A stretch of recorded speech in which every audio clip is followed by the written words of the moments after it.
Менин үйүм почти чачылбайт. Чачылса да жыйнаганга аз эле убакыт кетет. Жашоомдо ысырапчылык деген жок. Анткени мен минималистмин. Үйүмдө ашыкча буюм, оокат жок. 100% мага керек гана нерселер бар. Деги эле жашоомдон ашыкча деген нерсенин баарын алып салгам. Ашыкча оокат, ашыкча кийим, ашыкча адамдар, ашыкча ушак сөз, ашыкча салмак дегендей. Минимализмге келгениме 1 жыл болду. Жада калса жаткан кроватимди сатып салганмын.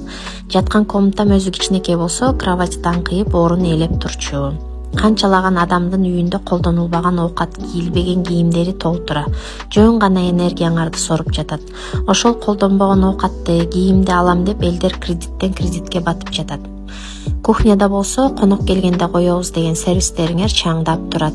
Өзүңөр болсо эски пүскү табактарды тамак ичесиңер.